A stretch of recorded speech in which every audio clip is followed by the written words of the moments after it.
नमस्कार, आप देख रहे हैं भारतीय न्यूज़ 24 और मैं हूं देवेंद्र सिंह ढाकरे आपके साथ। आज हम हैं मथुरा नगरी में वेद मंदिर पर और हमारे साथ हैं वेद मंदिर के अधिष्ठाता आचार्य स्वदेश जी महाराज, एक ऐसे प्रखर वक्ता, विद्वान वक्ता जिन्होंने आर्य समाज के लिए अपने पूरे जीवन की आहुति दे रखी है।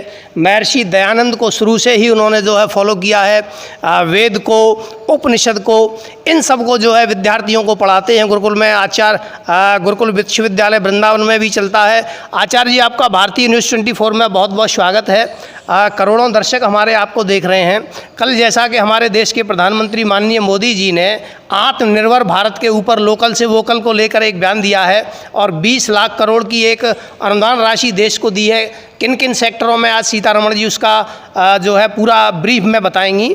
तो जैसा कि आपने देखा कि आज़ादी से पहले भी हमारे वीर जवानों ने, शहीद भगत सिंह हों, चंद्रशेखर हों, महात्मा गांधी हों, इन्होंने भी स्वदेशी की लड़ाई लड़ी। तो एक तरफ आप कहते हैं कि आत्मनिर्भर भारत बनना चाहिए, दूसरी तरफ आप करीब करीब 6,000 से ज़्यादा विदेशी कंपनियों को आपने देश के अंदर संधि के तहत न्योता दे रखा है। तो दो तरह के कंट्राडिक्शन इसमें पैदा होते हैं। तो क्या आप देश की जनता को बताना चाहेंगे कि आत्मनिर्भर भारत तो पहले से आत्मनिर्भर है, क्या कहना चाहेंगे आप?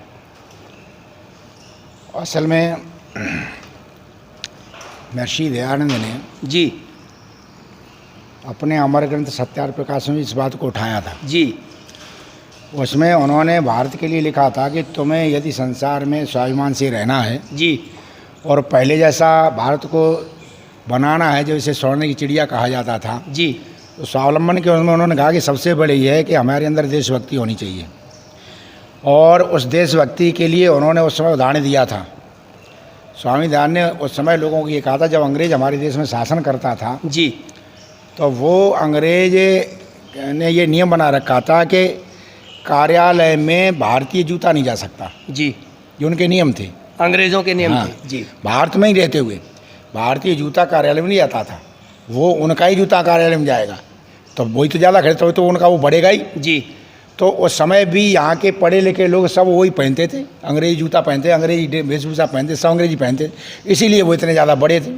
तो महर्षि दयानंद ने वहाँ इंगित किया था कि जब अंग्रेज अपने कार्यालय में आपका जूता भी नहीं जाने देता है जी, इतना देश का बना हुआ जूता उसके कार्यालय में नहीं जा सकता। हाँ, तुम आपके देश में उसका कार्यालय और आपका ही जूता नहीं जाने जूता देता, नहीं जाने दे रहे हैं। इतनी ज़्यादा उसमें देशभक्ति और स्वदेशी भावना है, इसलिए वो सारे संसार पर राज्य कर रहा है और तुम्हारे देश को लूट रहा है।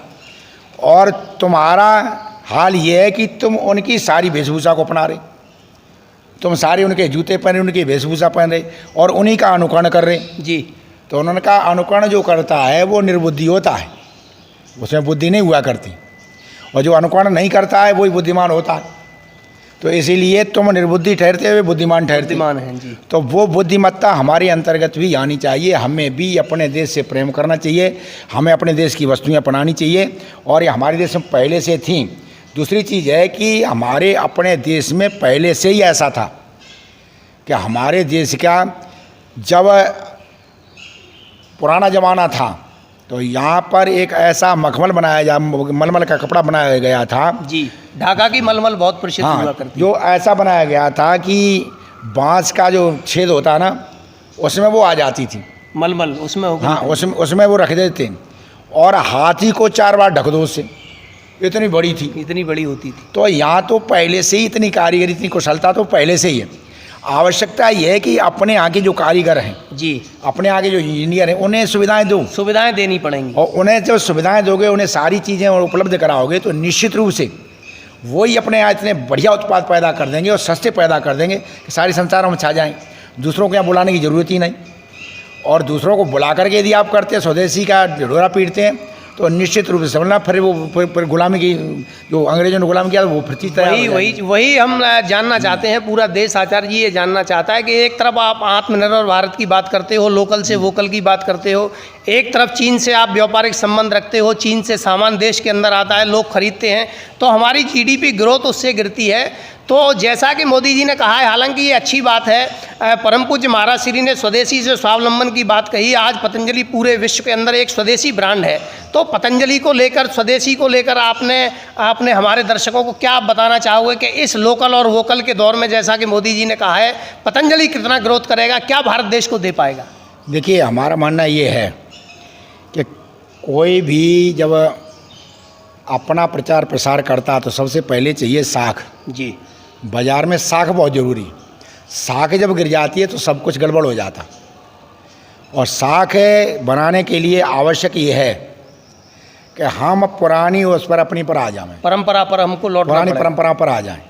यदि पुरानी परंपराओं पर हम नहीं आते हैं और पुरानी परंपरा पर यदि स्वदेशी की हम बात करते हैं, पुरानी परंपरा पर आते चाहते हैं विश्व में हमारा झंडा गड़े जी। और हम स्वावलंबी बने, तो सबसे पहले हमें ये देखना पड़ेगा कि पुराने समय में हमारी जो मान्यताएं थी वो ऐसी कैसे थी।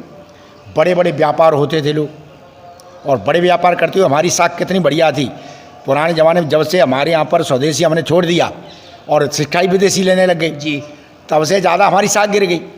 और नहीं तो आदमी बड़ी से बड़ी बात कहता भाई जवान दे दिए, जवान दे दी, अब जवान नहीं जवान नहीं कटेगी। जवान नहीं कटती। अच्छा, जवान यहाँ का आदमी दे देता था, फिर चाहे मर जाए।